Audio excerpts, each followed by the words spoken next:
some balance progressions because balance is very important to roller skating, of course. But we're going to start at the most simple progression and then work you up toward the ABC calibrations, which you can look at the video. So the first thing you just want to be able to do is to shift your weight to one leg without shifting your pelvis, and just be able to hold this for 30 to 60 seconds.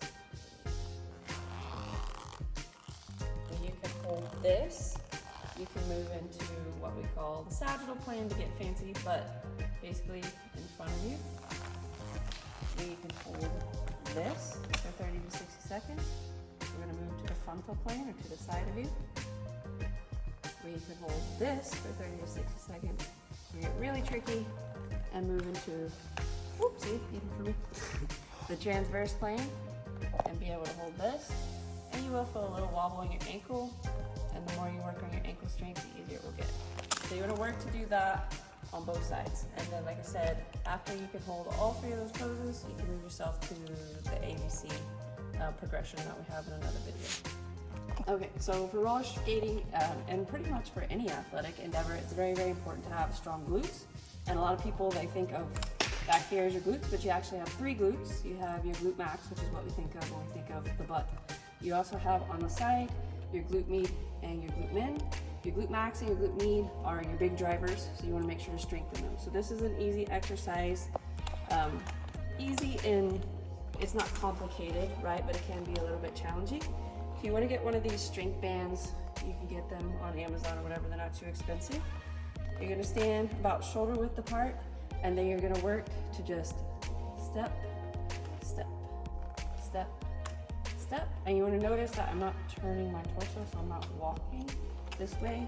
Be very careful to control it. And you can just start upright like this, and as that is not too challenging, you can add a little bit of a squat element. Step, step, step, keeping your feet parallel. So you want to do about 10 to 12 repetitions one leg to work one leg the outside muscles and the other leg the inside muscles, and then you want to go 10 to 12 repetitions the other way. Okay, so we're talking about the importance of glute strength for roller skating and really athletic feats and things as simple as walking. So this is another glute exercise that you can do. Glute bridges, I'm going to show you how to do that. One of the advantages of this, it works the glutes very well, in a lot of ways similar to the squat, but it's not as hard on your back and hips and knees. So if you're working toward knee and hip strength, this is a good progression for you. So from here, hands by your side, you want to focus on keeping the core tight and using your glutes to actually raise you up. So when you go up, you want to focus on squeezing the glute. So favorite cue is pretend you have a $100 bill between your cheeks and you're not letting it go.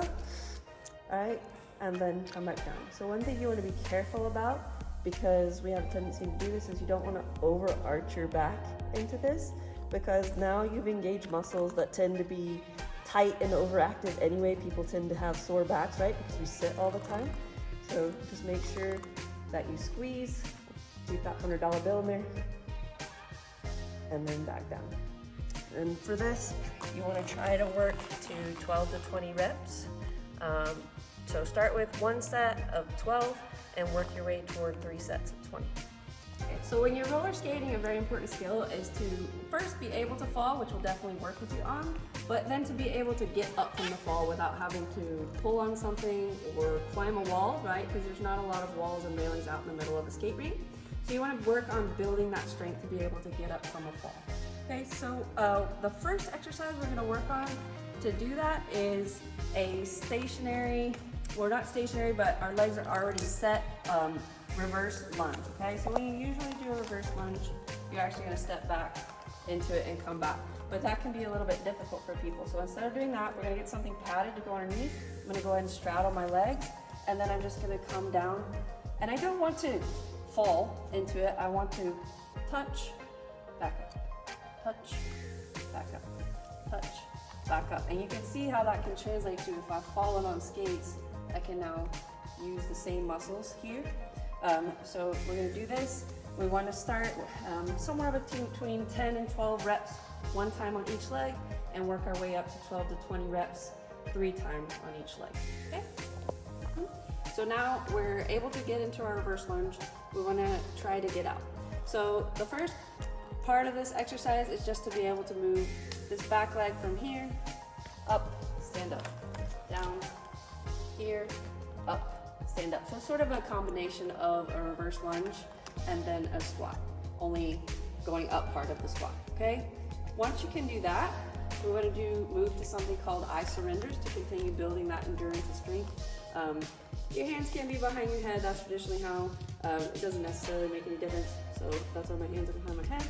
And we're going to do it with both legs. We're going to go up, up, down, down, up, up, down, down, up, up, down, down. And again, to build muscular endurance, we usually recommend 12 to 20 reps.